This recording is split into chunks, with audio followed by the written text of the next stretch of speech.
Hi mga Latina, so ayan na, pagkutusan na naman ako mag-voice over dito sa vlog na to. Ewan ko, bablog na vlog tapos tinahan marunong mag-voice over. So, yan na guys, nga pala siya papuntang work. Nagkukulit-kulit pa yan pero tingnan niyo sa susunod na video. Iipit niya lang din yan. So yan, patapos na nga siya mag-tayosin o pack. Susunod niya mag-makeup siya patapos niya maglagay na hikaw. Pagkalalagay mo na siya ng mga florety or mga pagsabit-sabit sa kanyang mga mukha o kanyang katawan. O yan, bakit nagkahang yung video pa sa akin? Tingnan mo, o basta naglagay na siya na sunscreen na toner. Okay na yung goods na yung Martina. O yan, pat.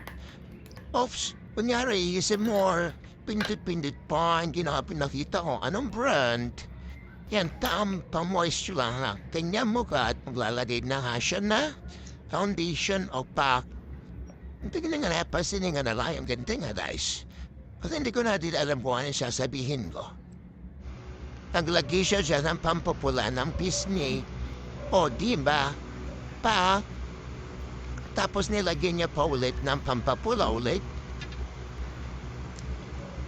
Ayan. O, nose time para kunyari matangos ang ilong.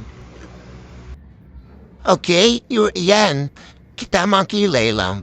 Tingin mo na sa salamin. O, yan. Ganda ng lips o pak na pak ka dyan nati ko. Pagdanan mag-ahisti, alam mo ba pag nag-ayos siya parang 2 hours dapat. Kasi nga tagal, kapag di 2 hours din iwanan siya na shuttle niya. O diba sabi ko sa inyo, inipit niya lang din yung hair niya pagkatapos yung kulutin. O, yan, sige, hakbang ka. Kasi yung hakbang niya, yung isa ko, dalawa niya.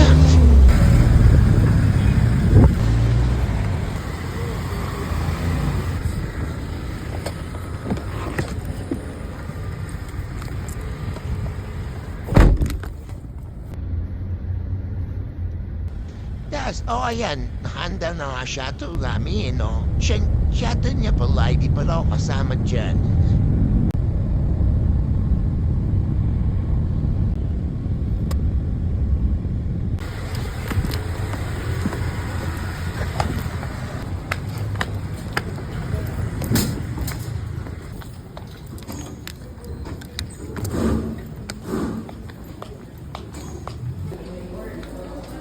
So, guys, ito na nga, yan. Ang automatic nga pala na elevator namin, kasi wala mo. Sa amin lang yan,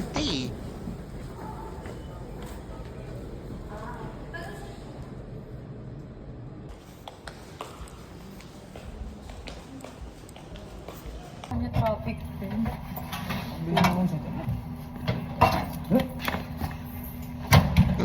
Tingnan nga guys, makikipag-chismisan pa yan. Sarado, pero naiwan yung cellphone. Tapos na yung hawak ka na now. Kain mo na bago mag-start na shift po. Mura lang yan, sa akin dahon binigay tapos yung kasamaan ko. Ang reklamo kasi unti lang daw yung sa kanya. At least panoorin nga na rin ako paano kumain. Yan, time-lapse. Time-lapse, Tapos na, uwian na namin. Dito hapla abangan na aming shadow. Ano ba ang shadow? Yan, paligo na. Saglit na naman ang biyahe namin pauwi. Ay, biyahe niya pala. Nakalimutan ko, vlog yun pala to. Yan lang, at pauwi kasi walang shitty. O yan, siksikan agad si Keith. Tapos nagluto nga pala ako. Pauwi ko, nagluto ako ng pininyahang manok. Pero di ko laban sa opas charot.